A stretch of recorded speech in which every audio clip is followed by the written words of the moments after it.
We are joined by a senior writer for SI, an NBA analyst for NBC Sports Boston, a boxing analyst for DAZN, host of the Crossover NBA Show podcast with Chris Mannix and Howard Beck, and host of Boxing with Chris Mannix podcast. He is everywhere. He is a good friend of the program. We have lots to cover. Chris, always good to talk to you, my guy. What's up? How are you?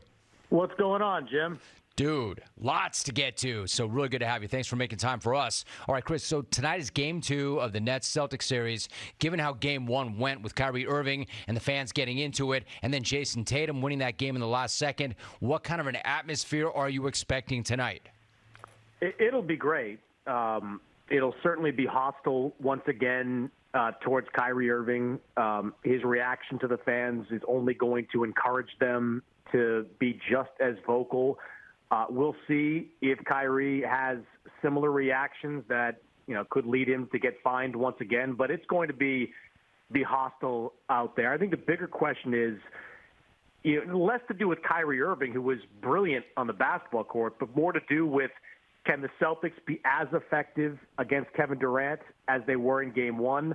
Can the Celtics be a little bit sharper defensively? The Nets shot the ball pretty well overall in that Game 1. Can Jaylen Brown play a little bit better? Can Jason Tatum continue to play at a high level? I mean, the storyline is Kyrie Irving, but his relationship with the Celtics fans is not going to have an outcome on this game. Chris Mannix is joining us. I understand exactly what you're saying. That said, and I will follow up on that, let me just go back to Kyrie for one more thing. I mean, clearly he does not like the Boston fans. They clearly do not like him. You made the case for SI that the feud is just, quote, weird. Lay it out for me. What do you mean by that? Well, look, the Boston fans are annoyed that Kyrie left after, publicly stating that he was going to resign in the fall of 2018. Then that 18-19 season happened. Everything went sideways, and Kyrie decided to go.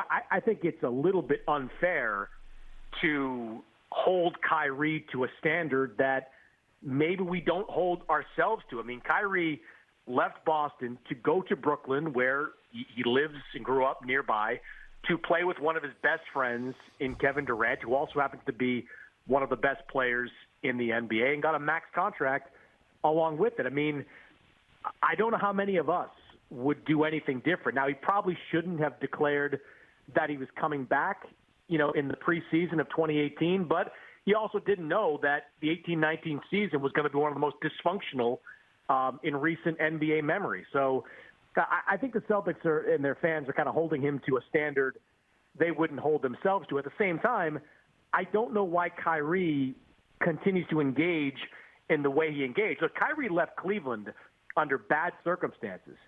He doesn't have the same kind of acrimonious relationship with Cavaliers fans as he does Boston fans. There's just something about how these fans react to him and what they say that really crawls under the skin of Kyrie Irving and has led to kind of this deep animosity I'm not sure really should exist. I mean, the two were linked for 2 years. Like, that was it. There wasn't some long-standing relationship between Kyrie and the Celtics. Yet, if you didn't know anything about it, you would have assumed that this guy had been, part of the team for a decade and left for an arch rival. And those things couldn't be any further from the truth. Chris Mannix is joining us. All right, Chris, to your next point.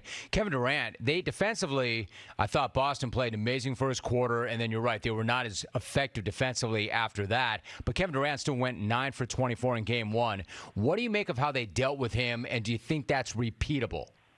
They were very physical with him.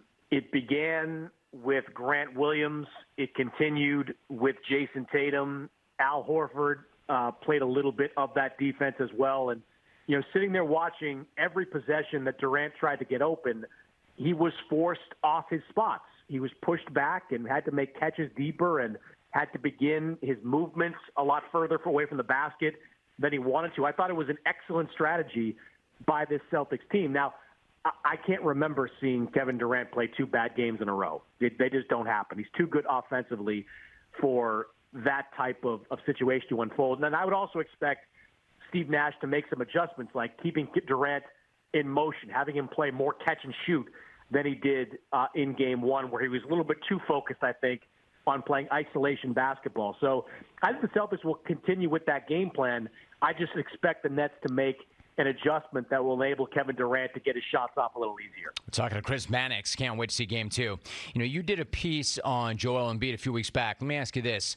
When you think about Joel Embiid, early on there were questions about his durability, questions about his game, and we saw what he did during the regular season. We see how he's looked so far in the postseason. As you watch him, has he answered all those questions about either his game or his durability or both? Yeah, I think so. Last year, he probably would have been the MVP if he had played more games. He had some injury issues last season. This season, those injury issues have largely been non-existent, and you're seeing kind of the full breadth of talent within Joel Embiid. I mean, there's really not a shot he can't make at this point. And that includes three-pointers, baseline jumpers, power moves to the basket.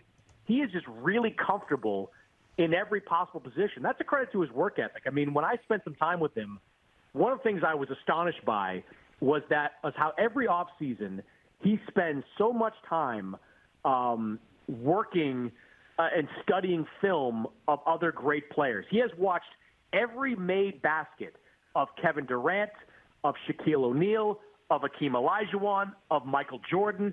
Every single one of them. He and his trainer, Drew Hanlon, have spent so much time going over that tape of those guys. He's implemented all that into his games. When you watch him out there, it's not just blunt force he's playing with.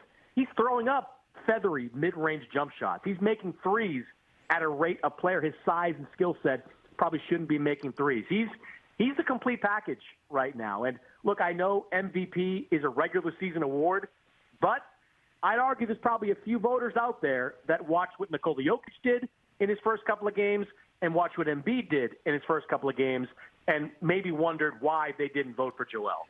I'm glad that you mentioned Drew Hanlon because this is a huge Drew Hanlon house. I love that guy. I was going to mention him myself.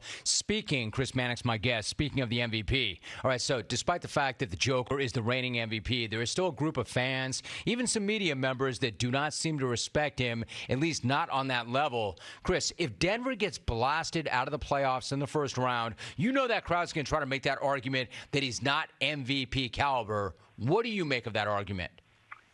I don't buy it.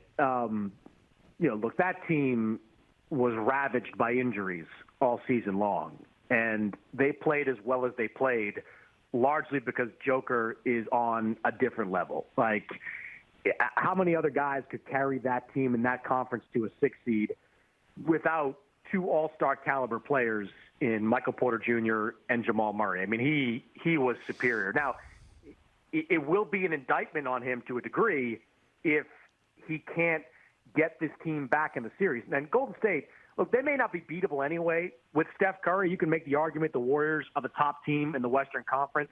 But to see Jokic, to see Jokic, rather, go out there and just kind of get pushed around by Draymond Green, who's, 5 inches shorter and 40, 50 pounds lighter, that can't happen. He can't shoot three-point shots in that situation. He's got to go to the basket, get to the free throw line, get Draymond Green into foul trouble. He's got to be that guy, and he hasn't been that through these first couple of games. Now, he's not the only reason the Nuggets are in this hole. I mean, Aaron Gordon hasn't shown up. Some of the other role players have not played to their level. But the focus is going to be on Jokic right now, and he's getting outplayed by Draymond Green, who he should be, as an MVP candidate and a reigning MVP, be able to get buckets on. Yeah, outplayed and imploding and losing his composure as well. Chris Mannix joins me for a few more moments. All right, so if you're the Suns, Chris, how worried are you about the fact that you lost at home last night and Devin Booker left that game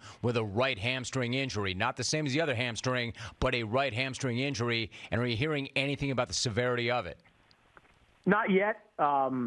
Certainly hamstring injuries are troublesome because they're the kind of injuries that you really can't play through because they can get worse, similar to the calf injury that Luka Doncic has been dealing with. So it is definitely a cause for concern, more so because the Pelicans are good. Like, I know Zion's not playing and probably won't play, but C.J. McCollum has been exactly what that team needed. Another lead guard who could take scoring pressure off Brandon Ingram, who could take playmaking pressure off the other guards in that lineup. And he's got a wealth of playoff experience as well, so he's not going to get rattled in these kinds of moments. This team is not a fluke. They're not going anywhere. And going back home with home court advantage, it's going to give those young players and empower them a lot more than they probably felt going into this series. So, look, if Devin Booker can't go or is limited, the door is, and I know it's kind of a vague statement, but the door kind of is wide open for that team, for the Pelicans to win that series. And I'm not sure it would be a massive upset given how significant Booker is to Phoenix's success. Hey, Chris, sidebar really quickly. Are you watching Winning Time on HBO? I opened the show by saying that Jerry West is pissed, really pissed. In fact, everybody depicted is pissed, except for Spencer Haywood, who had good reason to be. Have you watched the show at all, and what are your thoughts if you have? I've watched a little bit of it. I've read the book, which is excellent, by my former colleague Jeff Pearlman. It's not like the book. Like they have taken a lot of liberties from the source material, which I guess you can do if you're not declaring it to be a documentary. But if I were Jerry West, I'd be pissed because, Jim, you and I know, like, people look at these as documentaries. Like they watch these, and they, even though they're dramatizations, there's a lot of people out there that are probably thinking that's Jerry West. He's alcohol and anger and all the things that have been associated with him in that series. That's not really fair, to the guy. I think a equally good show could have been made with a more realistic depiction of Jerry West, and I can completely understand why he's as angry as he is. Chris Mannix joining us on the program. He is a senior writer for SI, an NBA analyst for NBC Sports Boston, a boxing analyst for DAZN, et cetera, et cetera, et cetera. Chris, great to have you on. Always appreciate you. Appreciate the relationship. You know that. You got it, Jim. Anytime. Take care, bud. He makes a persuasive point that people watch that and they cannot make the distinction between a documentary and a dramatization. Fair. But my point is, you got to make the distinction.